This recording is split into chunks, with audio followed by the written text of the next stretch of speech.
It's hump day. Thank God. The beginning of the WTF. Yes, I've been through the ringer this week. It's been fascinating. Really? Like work-wise or personal-wise? Or personally. I'm sorry. Work's a breeze usually. Yeah. Other than the days where I'm like, what the heck did I do yesterday and what am I doing today? And trying desperately to get into the zone before I'm next interrupted. Yep. That's the hardest thing. Yeah, I've had to resort to I have rules in place from the last place I was at where I only have a certain number of hours available for meetings, but it's like I'm finding that I need more bigger chunks of time. So I actually have to be super proactive and really lock down my calendar. So yeah, and it's it's a lot more work than I thought it was going to be. It's not quite as easy. Yeah, I have 2 more things that I took on my plate just today. So it's great. Let's make that 10 projects. No big deal. Which is fine. Both, one of them's just a short term, immediate fire. There's a fire and we need to put out the fire. So bring Jess in. That's why I'm called the wolf from Pulp Fiction. And another one's a new engagement, same company, just a new project or a new initiative within that same company. So I know everyone already. Now it's just another new. Fuck. right out of the gate. Oh yeah. I'm getting so bad at that. I mean, yeah. Hey, at some point. At some point, we just needed to skip it and say, "Who cares?" Hey, how was your trip over the weekend? Did it exceed your expectations? Or did it meet your expectations? You had wildly fantastic expectations, and yeah, that happened. It met expectations. It wasn't super extravagant or lush or oh my God, this happened. It was very much a vacation where, we shopped on Thursday, went out to dinner. We went to a new little town, went out to dinner, went on a boat, went out to dinner, and then we came home. So it was very chill, relaxed. I didn't have 1 minute to myself besides in my bedroom. But okay, so the house that we stayed in, it was an 1815 was when it was built. And so the ceilings, when I put my hand up to touch the ceiling, my elbow is still bent. I can't even extend my whole hand. That's how short these ceilings are. You cannot be over 6 feet. Your head would hit everything.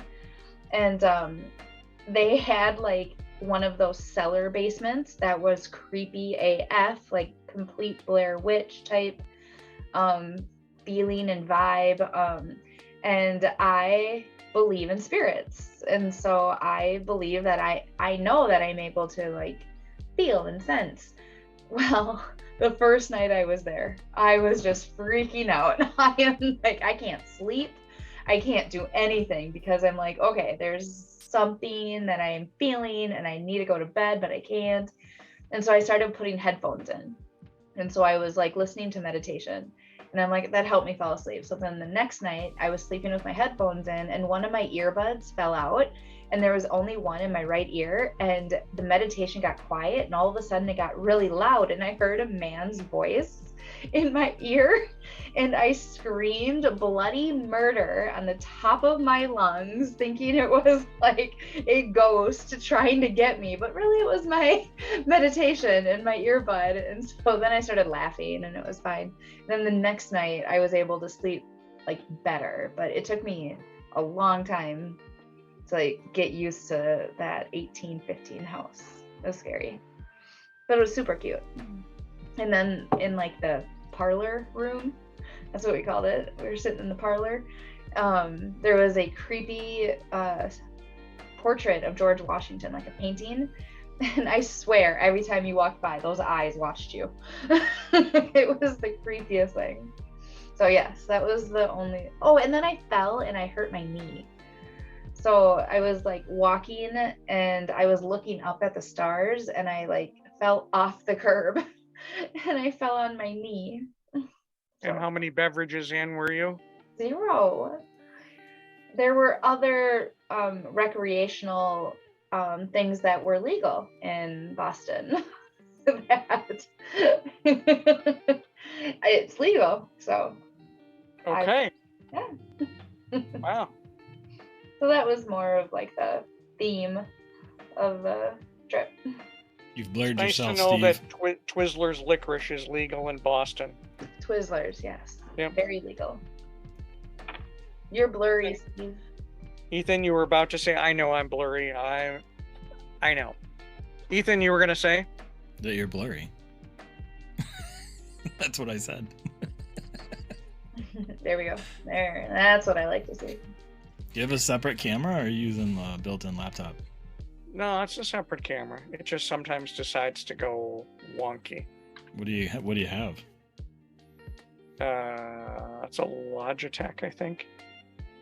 Yeah. Like a C920 or something? Something like that, Yeah.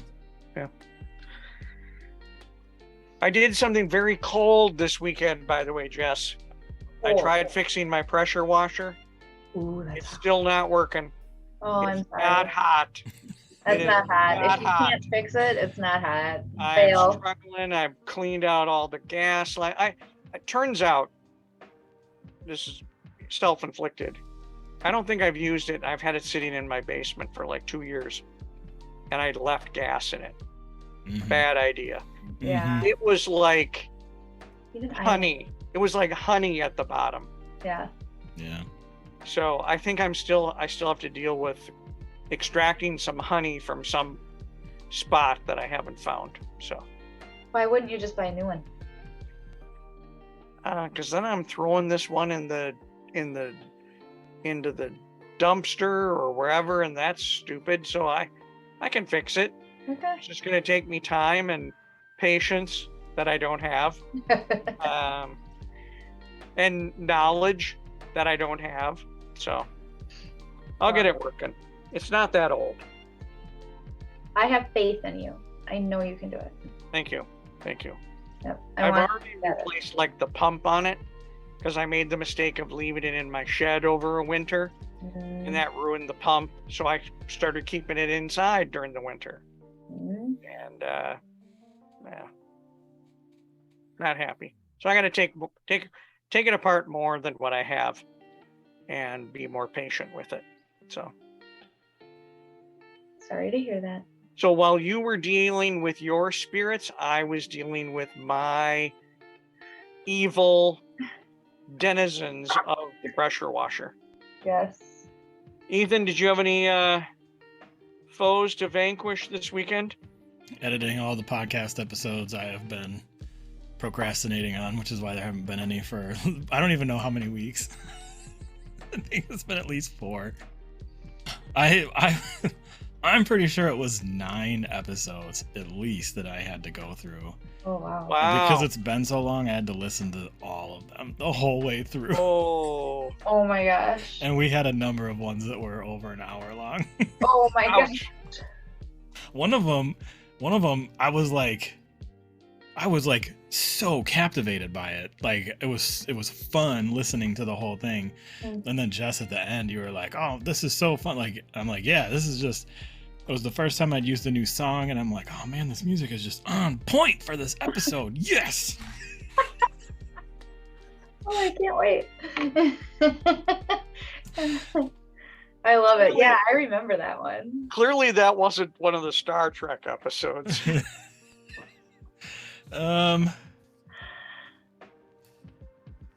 It may have, because there are 2 that we destroyed Jess at the end. Yes. 2 in a row too is what. So it may have been one of those ones. Shaka and the walls fell. Yep. I think Dharmic and Jalad just came out. And It did. Yeah. It did. Well, so that came out last week. So then there's another one I think just released-ish maybe. Maybe it's going out tomorrow. Oh, yep, 38 plans. It's processing. Okay, what do you guys have for your 4th of July tradition? And the reason why I ask is because I had a family tradition for my birthday to go to like a Twins game or a Loons game or a Saints game or like a sporting event with the family. So Jason, Reese, Brooke, and I, his mom, dad, brother, or we'd go out to his parents. Like I always, spent it with my family. Even last year. So we were divorced, but last year we even did that. This year, not happening. So this is the first year I am now not being with the family that I know for the past 16 years. And I am having a really hard time thinking about a new tradition or like, what can I do with the girls, just us three? Or do I invite myself somewhere? Do we go to like Delano for a parade? Like, I don't know. This is just new to me. So I wanted to get your guys's, like, what do you guys do on the 4th? Like, any fun tips or tricks, or have you heard of things that you wanted to do? We used to go to different fireworks displays. We'd go to one, and so we'd usually go with friends or family. Early on it was family, then it switched to friends, and then we did like our city or my city does like a big thing that's not on the actual 4th of July, which people from all over, like, our area, Jess included in that, come to watch because it's such a good show.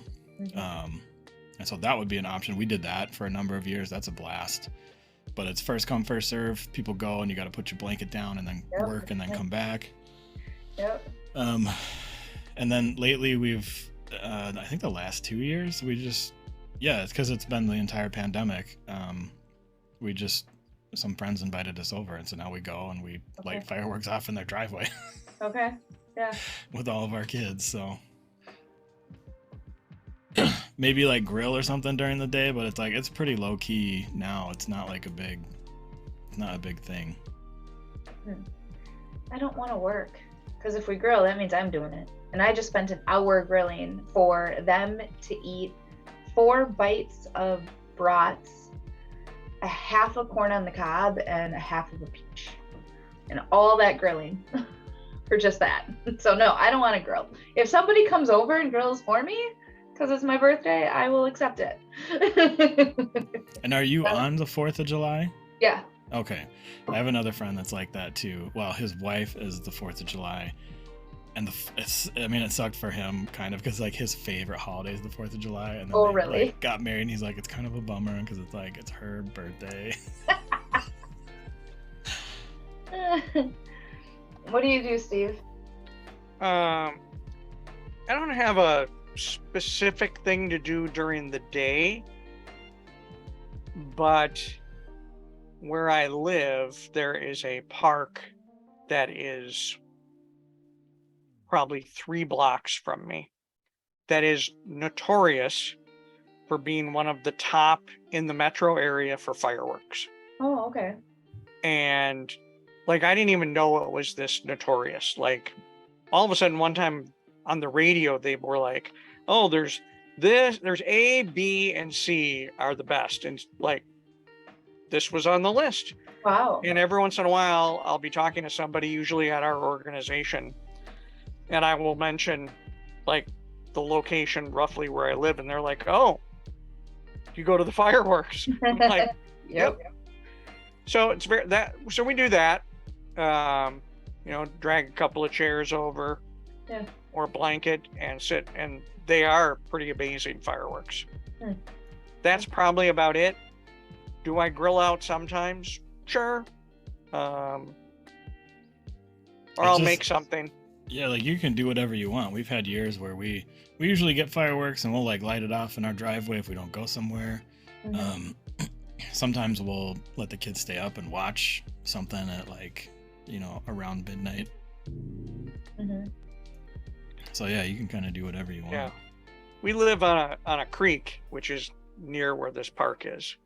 And one year we right at dusk went out in kayaks to this area where there's a large kind of pond area, and sat in the kayaks in the dark So and cool. watched the fireworks. That is beautiful. Oh my gosh, I'd love that. That was pretty cool. Mm-hmm. Yeah, I don't know.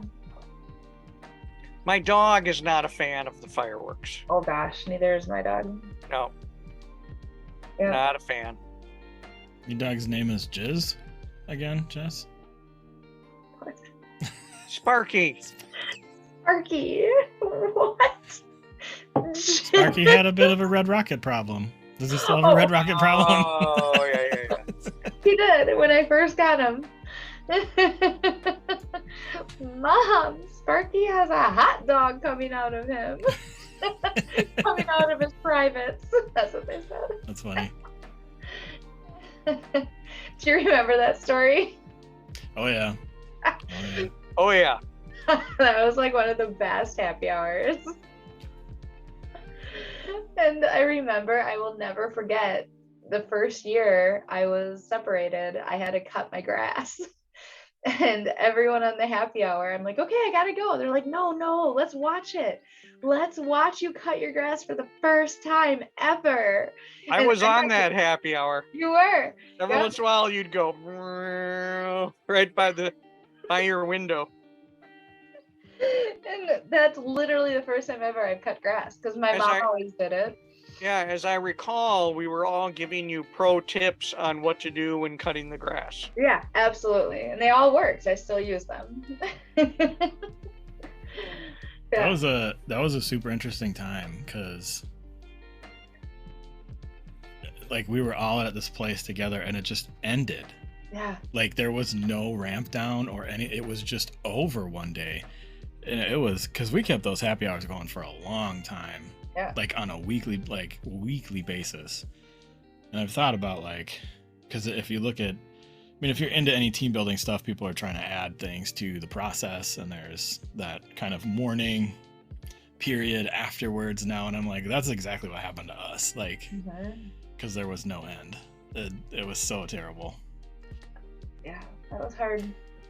The happy hours were a blast though, doing it virtually, and I remember I was making food all the time and grilling while we were doing it. Like everybody was just doing the most random things.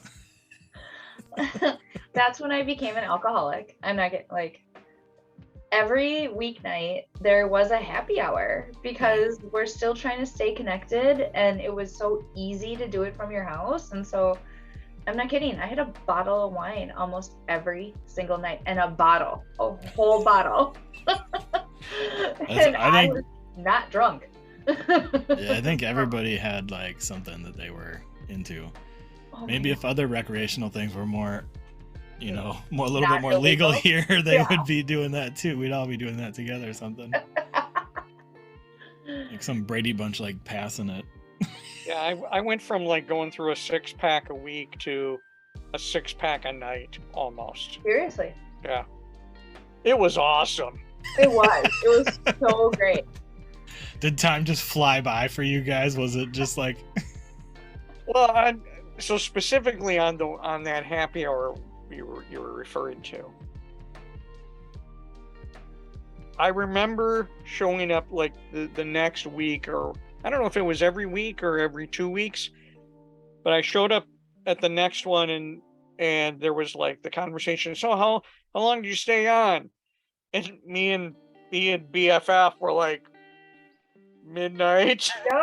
Yep. Oh yeah. And it was what? Yeah. Yeah, there was an after part. I mean, the happy hour was only an hour, but it would go for 3, and then there was an after party with. Yep. No, and we started playing code names online. It was great. Yeah, all of a sudden I would get a text message every so often from Manda saying, "Hey, we're still on. You want to join?" Yeah, I'll be right there. Yep. I remember when the restrictions kind of loosened, and we met up at a brewery, a couple of us, and we were well, we know we're going back to we're going to have the virtual happy hour at some point. We held a virtual fantasy draft for happy hour attendees. Jess, you were one of the drafted ones. Oh, I know, I remember that. We each got to pick one person, and if that person showed up, you got points. I got a phone call, like during it, like, "Hey, are you coming? I really need you to come." Yep. I think it was BFF who drafted me, or no? I think no, BFF. I think drafted. Yeah. I think drafted. Totally drafted me. Yeah. He texted me. Yep. Yep. So we were awarding each other points when our drafted person showed up for happy hour. Yep. That was funny. That's hilarious. Good times. And now, like, I barely have any alcohol in the house. And I mean, I still drink, but not as much. I don't drink a bottle a night anymore. Well, I remember, I mean, yeah, so you did that on purpose? You, like, took it out of the house so you wouldn't have as much? Or is it just, like, the nature of things? What's funny is last year at this time, I was dating a guy who was sober. And so it naturally happened because when I was hanging out with him, I wasn't drinking as much. And so it actually naturally happened and it stuck. It's not like as though I went back to it. It was like I really needed to do something different, and I was able to stick to it. So yeah, I've been finding that just change things up lately has been like, just do it different. Oh my God, I was just going to say that. Just do it different. Do something different. Pretty much. And last night there was my boyfriend. He makes me amazing shrimp and mussels, like the best shrimp and mussels. And there was there were 2 pieces of shrimp left. And he's like, "Here, take them." And I said, "No, I'm going to do something different." He's like, "What?" I go, "My biggest pet peeve about me are those people who leave one stupid piece of something on the plate, and I'm always the one to eat it because I hate it. I hate leaving 1 or 2 pieces of thing. Eat the last fucking piece. I don't care." That's my biggest pet peeve. And I'm like, guess what? I'm going to do something different. I'm going to leave it. I'm not going to eat the last 1 or 2. Like, I don't need it. Even though it's a pet peeve of mine, I really don't need the extra whatever it is. And so I'm going to do something different. I said it last night. I'm doing something different. Wow, it's nice to see you pivot away from that. Pivot. Pivot. I don't think we have one called pivot. See, what I did there is I took my own pet peeve and did it back to myself. Yep. Does it bother you when you do it? When you do it, is it okay? No, actually, I still cringe when I think about it. I'm like, okay, I'm going to throw this in there because it fits. But it still grates on me. Yep. Yeah, I get bothered when I say like the same word over and over again, like really quickly, which happens all the time in like corporate. Just, the word of the day could be think critically one day. And you say that like 5 times in like a paragraph in one meeting. You're like, I want to shoot myself, dude. Like, I repeat I sound like a D-bag. Yeah. You really need thought leadership. That's been a word of mine recently. Like, we really need to work on thought leadership. Is that what you're looking for? You're looking for more thought leadership? Yeah. I really, really like this person's thought leadership. Oh my God. Shut up. Buzzwords are the best, man. I remember when I first interviewed here, and so I was thinking about leaving. I was out with a friend that was here already. And I'm like, I don't know what to do with my resume. And he's like, just put a bunch of buzzwords together. And I'm like, all right. I wrote something out. I'm like, this is just freaking nonsense. It sounds so stupid outside of this context. I'm so good at resumes. I'm great at bullshitting. I did. So my current one, I changed the beginning. And the first 3 words are data-driven analytical. Yeah. Data-driven, yeah. Just because it just makes me laugh so hard because it's just... And the only reason I never thought of myself as data-driven until a friend asked me, they're like, well, what do you do when you first go to a place? And I'm like, I observe everything that's going on, and then I take all that information and I do stuff with it. And they're like, yeah, you're data driven. I'm like, okay. Okay. I actually like looking at your guys' resumes. Both of you have really good resumes. So I used to like take little snippets of your guys'. Have you seen my new one? I think it's pretty stellar. No, I don't need to do that anymore. Toot my own horn. Sorry, Steve. Not only tooting your own horn, but like, I've updated my resume. What have I just said?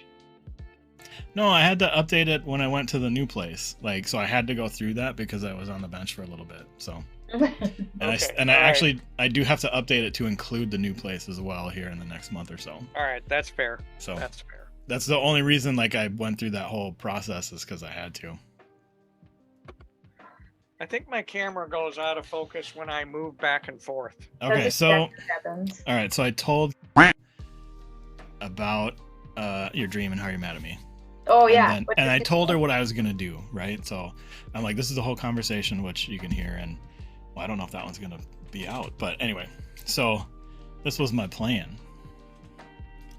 I was gonna reach out to that person on Cameo and have them make a video and send it to you too. I saw that person, and I think that is genius. Like, she's freaking hilarious, man. Yeah, you sent me her TikTok, and I like her, and you totally need to do that. Yeah, so I was gonna have her make one right now, and I was gonna send it to you guys like before tonight. And I couldn't decide if I was gonna. So the only reason I'm telling you is because she's not available to do cameos right now, and I don't know when she's gonna be. So basically, I was gonna play a big old prank on you guys. I told about it, and she's like, don't do that. She's like, Jess will be so mad at you. I'm like, you really think so? I'm like, I think it's hilarious. She's like, don't do it. Don't do it. I would have cried. I'm like about to cry thinking about it right now. Like, would you really do that? Like, I would have believed it. It's because I know you. Oh my God. So yeah, so then I was like, okay, I'm like, well, because that was the funniest to me, was just to send it to you guys. And I was like, I would tell her that it's a prank and let her do whatever she wants with that information. And then I'm like, maybe I'll just like send it to him like right at the beginning of an episode and see what happens.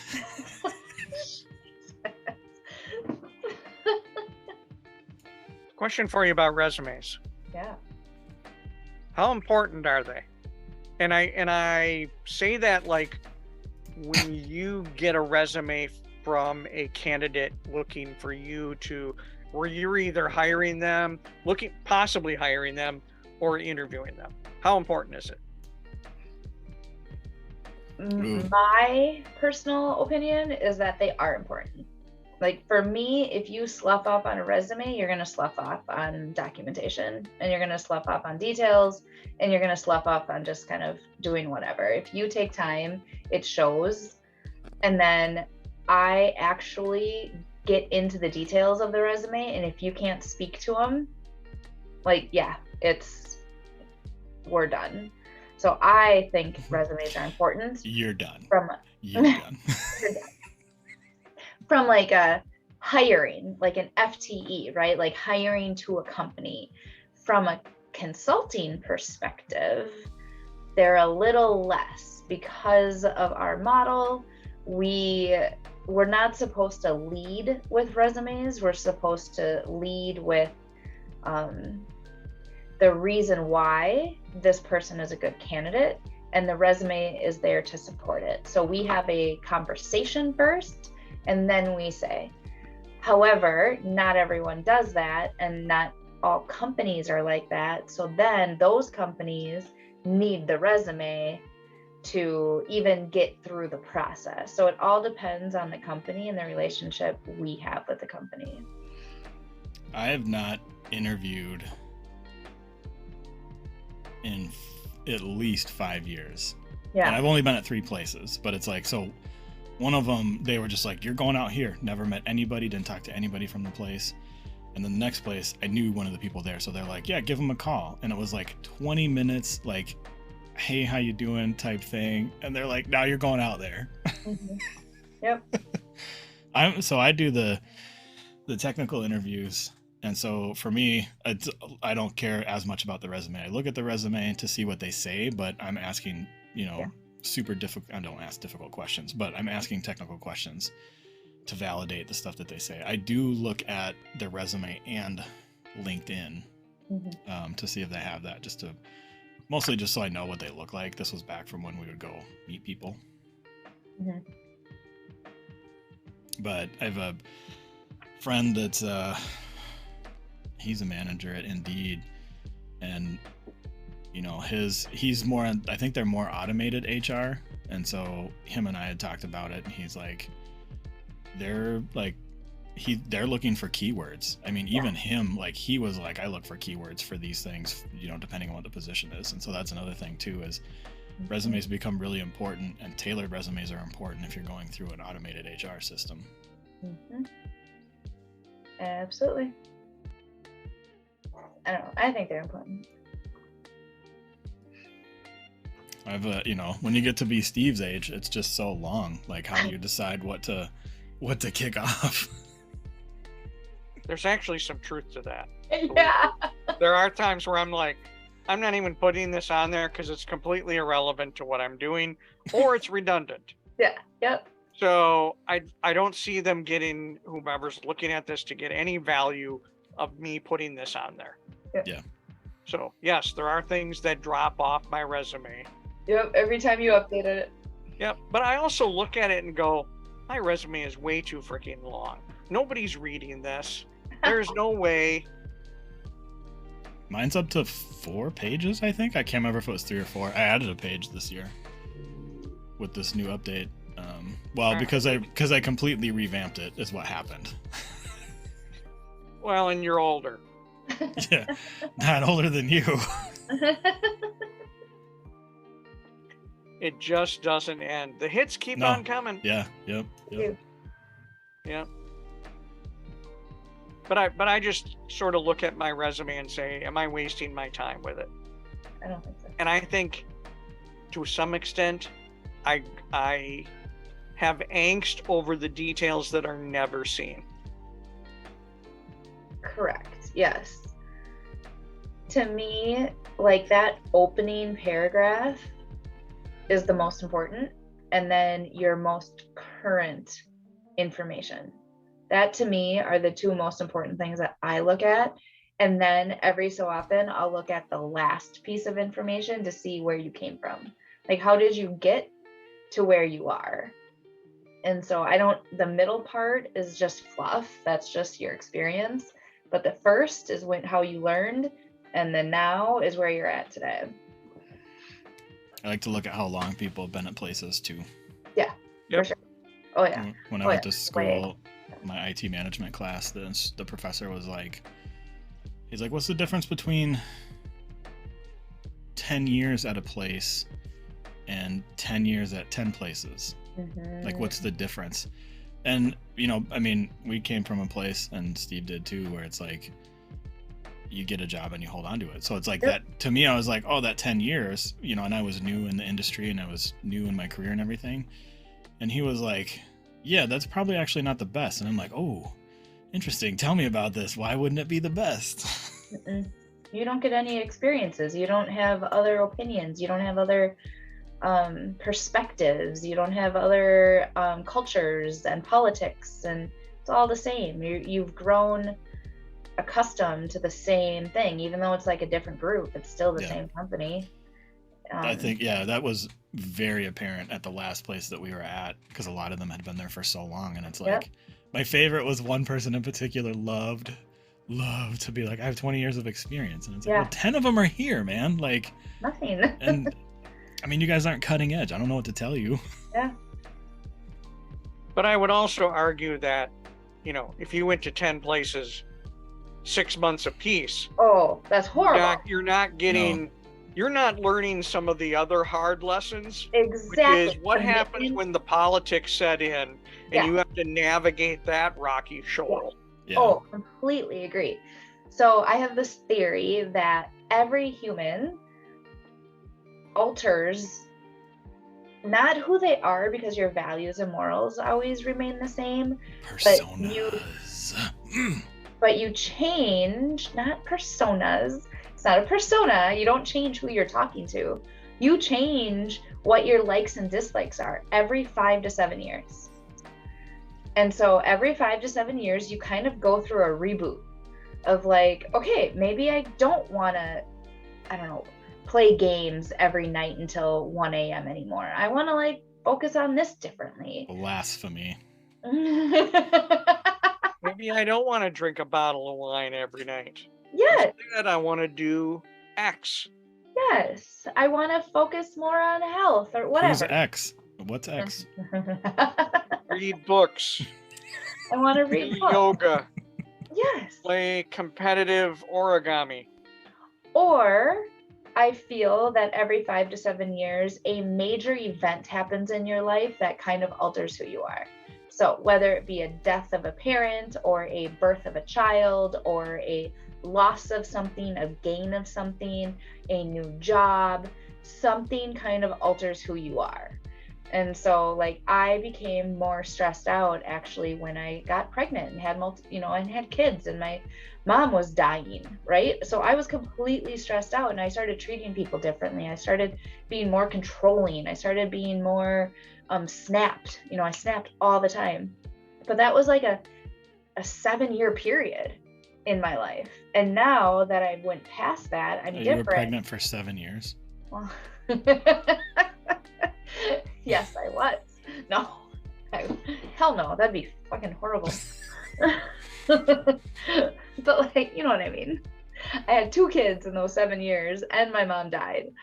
And like, same with a job. I feel like you should move on from a job after 5 to 7 years, except consulting, because consulting, you try different jobs. But like, if you've been an FTE at a company, I believe that every 5 to 7 years, you should move on to the next, because you've changed, the company has not, and now you need to learn and grow. That's my theory. Yeah, my dad still loves to talk about how like the millennials and the Gen Z, they change. And what he likes to point out is the statistic is that like I can't remember what it is, but he likes to say that like a big number of them change careers every like 3 to 5 years. He's not like just jobs. He's like just doing something completely different than what they were doing. From like IT to being an artist. Huh. Yeah, I think like it seems like to me 1 year is the minimum at a place. Like if you do that, like nobody's probably gonna bat an eye at 1 year. A year and a half. I think that's minimum. 18 months. That's minimum. The other thing is like if you have these blips, like as long as you can explain it, like if you go to a really toxic place and you're there for like 3 months, you can just be like, that place sucked, dude. Like I'll be honest with you. Yeah. But if there's a pattern. Exactly. Yeah. The pattern is more important than the exception. One isolated outlier. Yeah. Target was I was there for 8 months, and I'm like, get me the hell out of here. When were you there? So just, it was like just 1 year, like it's fine. Before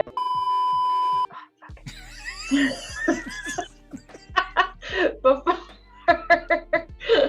company, and I've been at our company for 10 years. 10 years now, yeah. So 10 years ago. Well, and so that was back in the day, because I was at Best Buy 2015-ish, and so Target was starting to change their culture, but like they were, prior to that, they were business dress every day, like shirt and tie required every single day, no casual. I mean, even Best Buy was still kind of like that. Like they had, I think we talked about that, you could pay to wear jeans on the weekend or whatever. Yeah. Yep.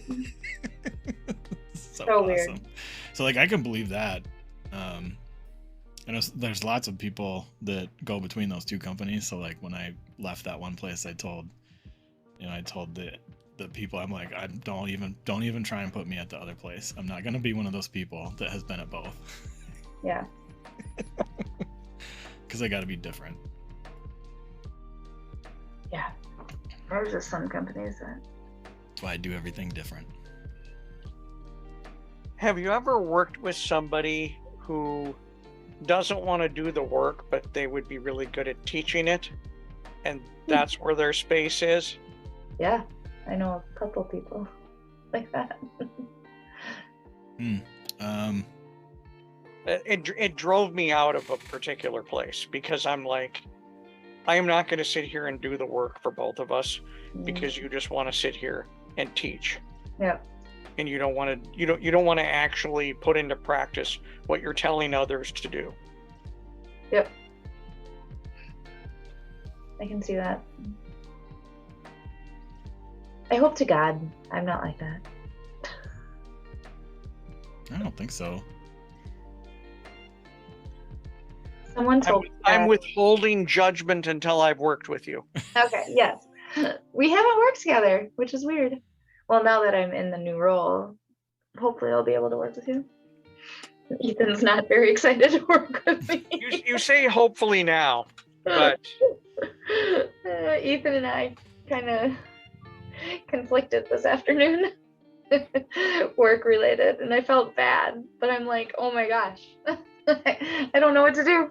We're friends, but now we're coworkers, and coworkers that disagree on how things should go. What do we do? Yeah, it's really just keep talking about it is all that it is. Like, I'm not upset. I don't think you're upset about it. It's not like anybody's being malicious about anything. There's just disagreement on stuff. So, like, it's fine. I'm fine. Like, our conflict, I think, was healthy.